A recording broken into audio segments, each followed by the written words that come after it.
Hi welcome to our channel. నేను మీ D Shiva Chowdary. So మనతో పాటు మాలల కోసం పోరాడుతున్న నాయకుడు, మాలల నాయకుడు రేంజర్ల రాజేష్ గారు మనతో పాటు ఉన్నారు. అన్న నమస్తే అన్న, ఎట్లున్నారన్న? బాగున్నా శివ, బాగున్నాను. మస్తున్నా. సో అంటే జై భీమ్ అంటారా, జై మాదిగ అంటారా, జై మాల అంటారా? జై భీమ్ అంటే జ్ఞానం వర్దిల్లాలి, అదే కులం కాదు. ఓకే, జై మాదిగ అంటే జై మాదిగనే తప్పలేదు, జై మాదిగ అంట. ఓకే, జై మాల అంటే జై మాలనే తప్పలేదు. సో జై బీసీ అని అది ఏమన్నా అనొచ్చా? అన్నీ అంట. జై భారతదేశం, ఓకే, ఇంకా ఏదైనా అంట, ఏదైనా అంటారు. వర్దిల్లాలి. ఆ కులం యొక్క చరిత్ర, ఆ కులం యొక్క పోరాటం, ఆ కులం యొక్క త్యాగం, ఆ కులం యొక్క స్ఫూర్తి వర్దిల్లాలి. ఏ కులమైనా తప్పలేదు. ఓకే, అంటే ఇప్పుడు ఏబిసిడి వర్గీకరణ అని చెప్పేసి అంటున్నారు. అసలు ఏబిసిడి వర్గీకరణ అంటే ఏంది అసలు? ఒకవేళ వర్గీకరణ జరిగితే ఎవరికి న్యాయం, ఎవరికి అన్యాయం? చూడు శివ, 59 కులాలు ఉంటాయి ఎస్సీలలో. మాల, మాదిగ దగ్గర నుంచి మొదలెడుతుంది సింధు, దక్కలి, రెల్లి, ఇట్లా రకరకాల కులాలు ఉంటాయి. అంటే కొద్ది మంది కులాలను కేటగిరైజేషన్ చేస్తూ ఏబిసిడి వర్గీకరణ అనేది పెట్టిండ్రు. అది ఏమైపోయిందంటే అవకాశాలు ఒక వర్గానికి ఎక్కువ అవుతున్నాయి, మాకు రావట్లేదు అనేటువంటి బాధను ఎంఆర్పిఎస్ వ్యక్తం చేసింది. సో దాని అర్థం ఏమిటి అంటే ఆ పలానా ఏబిసిడిలో ఉన్నవాళ్ళు వాళ్ళే ఎక్కువగా దోసుకుంటున్నారు, దొబ్బి తింటున్నారు, తీసుకుంటున్నారు అనే మాట ఏదైతుందో అదొక పిచ్చి వాదన.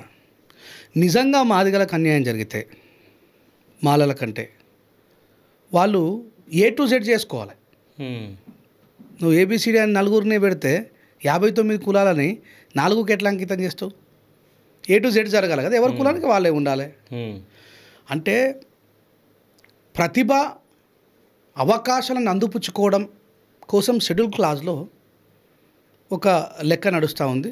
ఆ లెక్కను కాదు, మాకు అన్యాయం జరుగుతుంది, ఇలా ఏబిసిడి వర్గీకరణ జరగాల, మేము మాలల కంటే ఎక్కువగా ఉన్నాం కాబట్టి మాకు ఎక్కువ రిజర్వేషన్ రావాలా, ఏబిసిడి కేటగిరైజేషన్ ఏదైతే ఉందో అది సంపూర్ణమైనటువంటి న్యాయం చేయట్లేదు అనేటువంటిది ఎంఆర్పిఎస్ యొక్క వాదన. ఓకే, సో వర్గీకరణ జరగాల అని చెప్పేసి అంటున్నారు.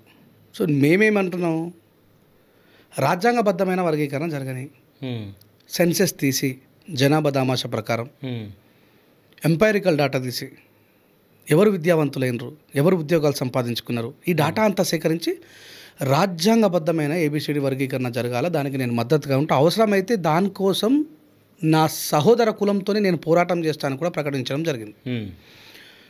సో ఎందుకు రాజ్యాంగబద్ధంగా జరగాలి? ఎందుకంటే ఈ దేశానికి ఒక రాజ్యాంగం ఉంది. ఆ రాజ్యాంగం మనం అందరం నమ్ముతాం, గౌరవిస్తాం. అది శాసనం కాబట్టి దాన్ని మనం అందరం కూడా అవలంబించాలి.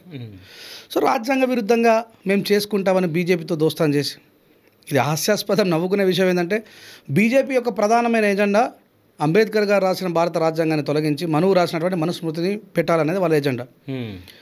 మరి భారత రాజ్యాంగాన్ని తొలగించే వాళ్ళతో వీళ్ళు స్నేహం చేసి మేము ఏబిసిడి వర్గీకరణ చేసుకుంటాం అంటున్నారు. కాదు, భారత రాజ్యాంగాన్ని తొలగించేది సాధ్యమవుతుందా? ఇప్పుడు రైతు వ్యతిరేక చట్టాలు తీసుకొచ్చారు, అది రాజ్యాంగ విరుద్ధమే. ఎన్ఆర్సీ తీసుకొని వచ్చిండ్రు, అది రాజ్యాంగ విరుద్ధమే. ఇప్పుడు జమ్లీ ఎలక్షన్ కూడా తీసుకుని వస్తామంటారు, అది కూడా రాజ్యాంగ విరుద్ధమే.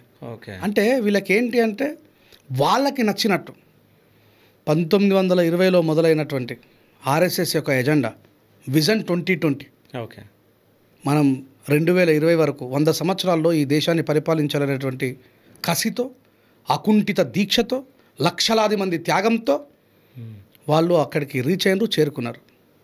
ఈరోజు వాళ్ళు ఇప్పుడు రాజ్యాంగం కోసం మాట్లాడితే రేంజర్ల రాజేష్ అంబేద్కర్ వాది, మాల మాదిగోళ్ళ మనిషి కాబట్టి రాజ్యాంగం గురించి మాట్లాడుతున్నాడు, బీజేపీ రాజ్యాంగాన్ని మారుస్తాను ఎందుకంటది అనేటువంటి కొన్ని వాదనలు కూడా వినిపిస్తాయి. నేనేమంటానంటే ఆర్ఎస్ఎస్ ఎర్రకోట మీద త్రివర్ణ పతాకాన్ని తొలగించి మా ఆర్ఎస్ఎస్ జెండా ఎగరవేయడం మా లక్ష్యం అంటున్నారు. ఓకే, ఇది రాజ్యాంగ ద్రోహం కాదా? ఎక్కడన్నా చెప్పుకున్నారా వాళ్ళు? చాలా ఎన్ని ఇప్పుడు ఎందుకు మీరు కావాలంటే ప్రీవియస్ వీడియోస్లో చూడండి.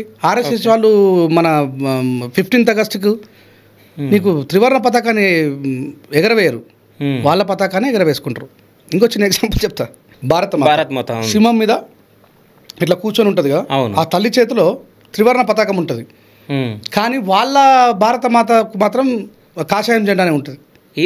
ఇది చూసిన ఇది త్రివర్ణ పతాకం. సో ద పీపుల్ హ్యావింగ్ వాళ్ళకు ఒక సిస్టమ్ ప్రకారం మనుస్మృతిని, అంబేద్కర్ రాసిన రాజ్యాంగానికంటే ముందున్న రాజ్యాంగాన్ని ఎస్టాబ్లిష్ చేయడమే వాళ్ళ లక్ష్యం. వాళ్ళ అంతిమ లక్ష్యం ఈ దేశాన్ని కేవలం హిందూ దేశంగా మార్చడం, అఖండ భారతదేశంగా మారుస్తామని ఒకవైపు మాట్లాడతారు. ఇక ఈ సందర్భం వచ్చింది కాబట్టి చెప్తున్నా, అఖండ భారతదేశం అంటే పాకిస్తాన్ కలవాలి, బంగ్లాదేశ్ కలవాలి, ఆఫ్ఘనిస్తాన్ కలవాలి.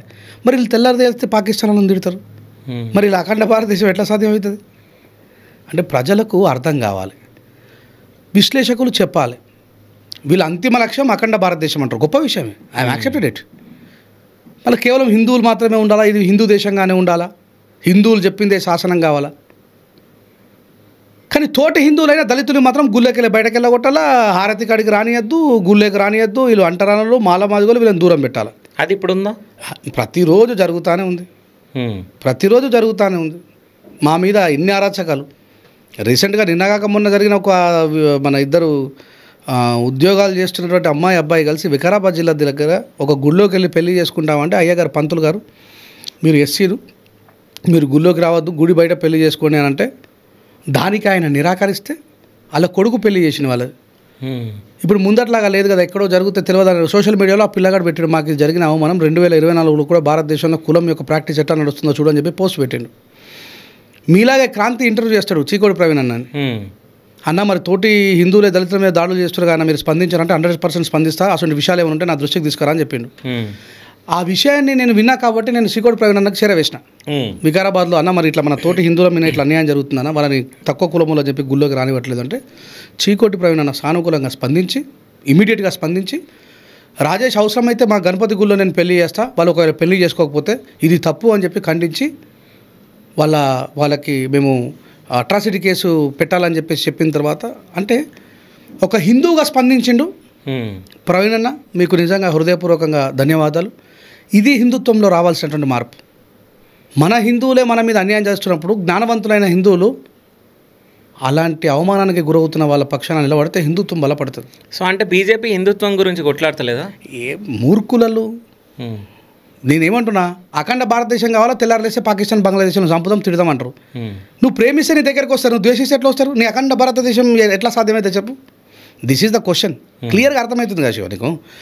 అఖండ భారతదేశం మా భారతదేశంని మా నుంచి వేరు చేసిండు గాంధీ.